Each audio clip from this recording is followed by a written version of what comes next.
श्री ब्रजभूषण शरण जी। माननीय सभापति महोदय, अभी अपने आप जोर हो जाएगा। मैं आपको धन्यवाद देना चाहता हूं कि आपने चौटाला जी बजट पर मुझे बोलने का मौका दिया। माननीय सभापति महोदय, सदन में ये 5वां बजट सुनने का अवसर मिला है और मैं किसी के प्रशंसा में नहीं कह रहा हूं,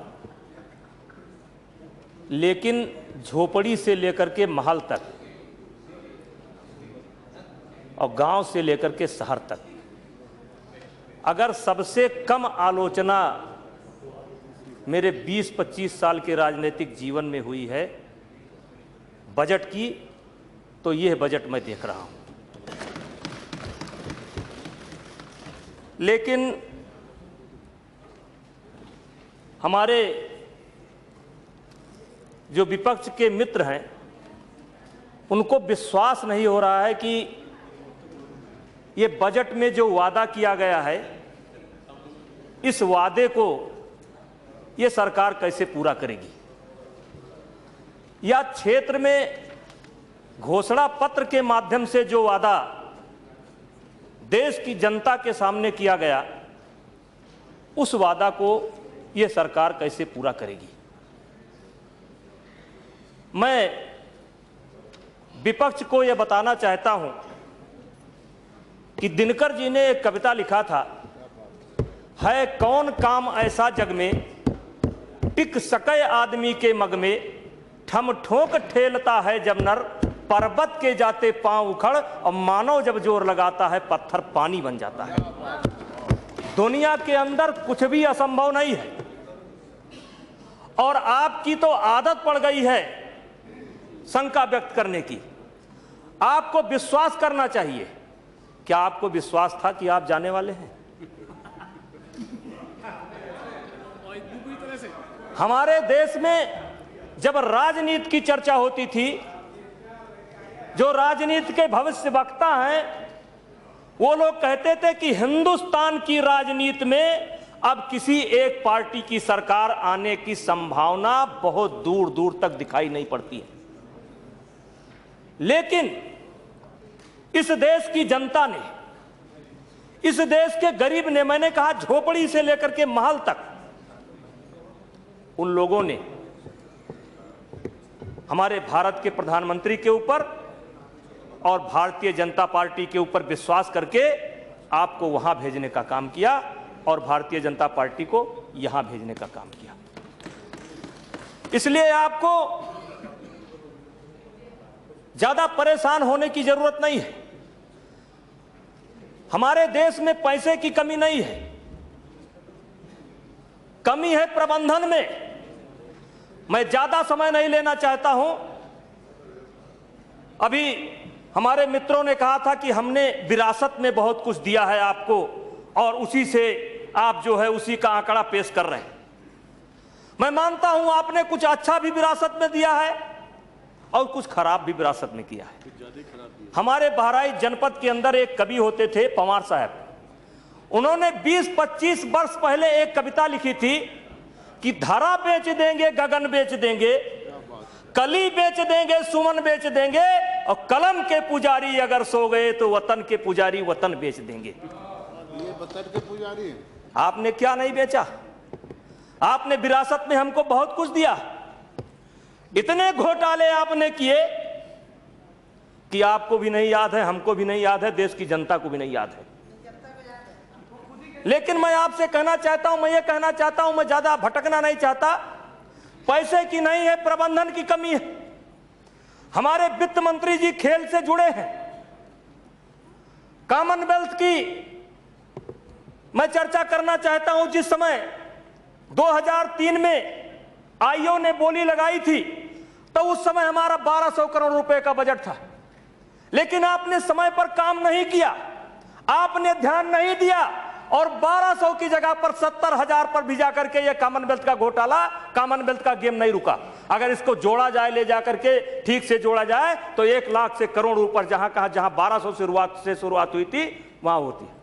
हमारे जनपद में एक छोटा सा उदाहरण मैं देना चाहता हूं। हमारे जनपद में एक परियोजना है सरजू नहर सिंचाई परियोजना।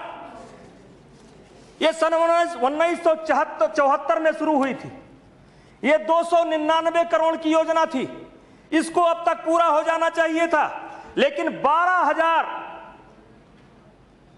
15 करोड़ रुपया खर्च करने के बाद, 12,000 करोड़ रुपया खर्च करने के बाद भी योजना आज 40% तक पहुंची है। इसलिए मैं माननीय वित्त मंत्री जी से एक निवेदन आग्रह करता हूं बड़े विनम्र शब्दों में कि हमें यह ध्यान देने की जरूरत है कि कौन कौन सी ऐसी योजनाएं हैं जिन पर भारत सरकार का पैसा खर्च हो चुका है और वो अब तक पूरी नहीं हो पाई हैं। और जहां तक आपने संकेत दिया है, चाहे रेल मंत्री जी ने संकेत दिया है और वहीं पर आपने जो संकेत दिया है, संकेत यही दिया है कि आप पुरानी परियोजनाओं को पूरी करेंगे।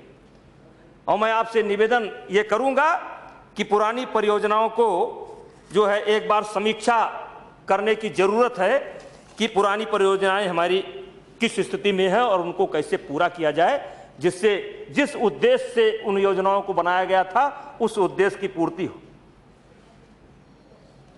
आज अभी हमको 2 महीना भी पूरा नहीं हुआ और आप हमसे हिसाब किताब मांगने लगे।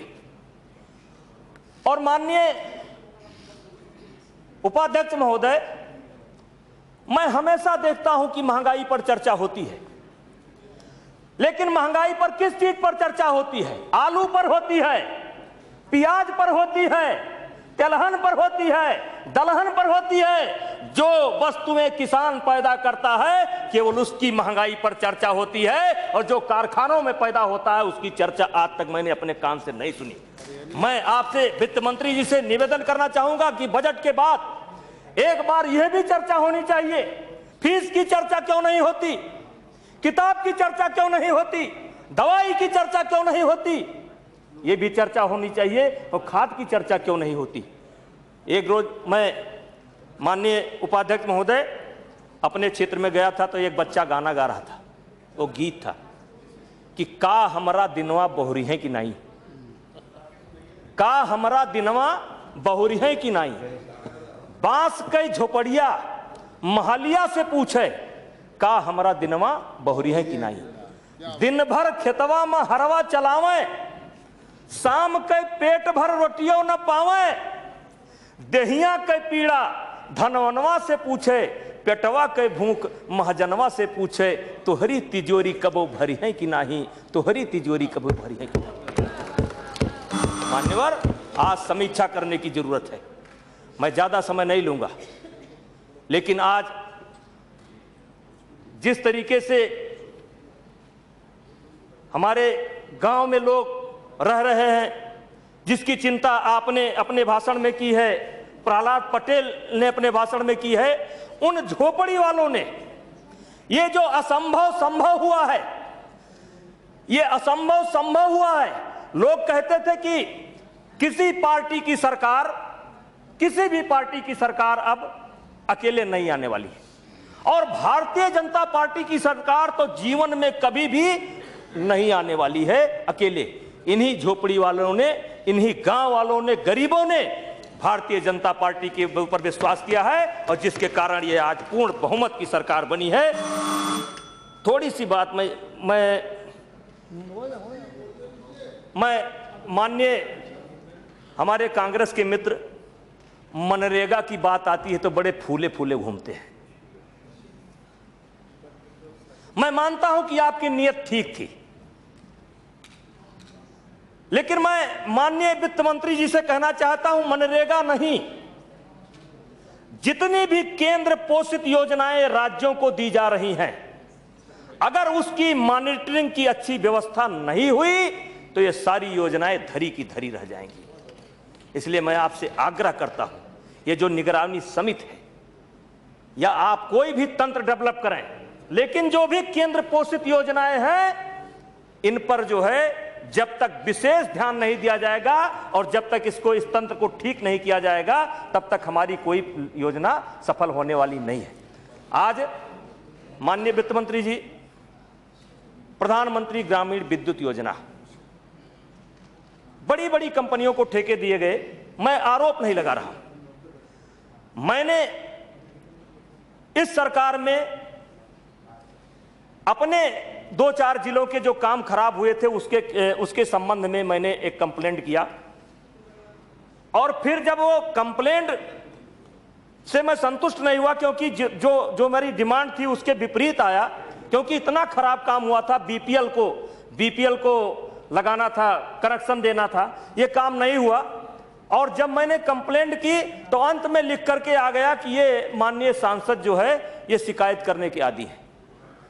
तो मैं आपसे आग्रह करना चाहता हूं कि जो काम हुए हैं और इतने खराब हुए हैं, ये सदन सहमत होगा कि प्रधानमंत्री विद्युत योजना के जो काम हुए हैं ये केवल कागज में हुए हैं, बिल्कुल कागज में हुए हैं। खराब खंबे लगाए गए हैं, टूटे हुए खंबे लगाए गए हैं, केवल 100 बन करके रह गए हैं। इसलिए मैं 1 मिनट, मैं ज्यादा अपनी बात को नहीं बढ़ाऊंगा, लेकिन आपसे यही आग्रह करना चाहता हूं कि आपके प्रति किसी को संदेह नहीं है। संदेह इनको हो सकता है, लेकिन इस देश की जनता को संदेह नहीं है। इस देश की जनता को संदेश नहीं है, और देश की जनता ये जानती है कि मोदी जी के हाथ में कोई जादू की छड़ी नहीं है, लेकिन वो उसको ये विश्वास है वो करेंगे। अब अगर आप मुझसे 2 महीने का हिसाब लेना चाहते हैं तो 47 साल का हिसाब हम भी आपसे लेना चाहते हैं। आज ये देश जो जहां पहुंचा है, किसी ने कहा है, उपाध्यक्ष महोदय, अंतिम ये जो इस स्थिति में हम पहुंचे हैं, देश हमारा पहुंचा है, किसी ने कहा है दर्द कौन लेगा, दर्द कौन लेगा ये बताया जाए। लोग सब चले गए, बाजार उठाया जाए, अकेले गुनाह मेरा नहीं है साहब, अंधेरा बोला। अकेले गुनाह मेरा नहीं है साहब, अंधेरा बोला। अदालत में रोशनी को भी बुलाया जाए, अदालत में रोशनी को भी बुलाया जाए।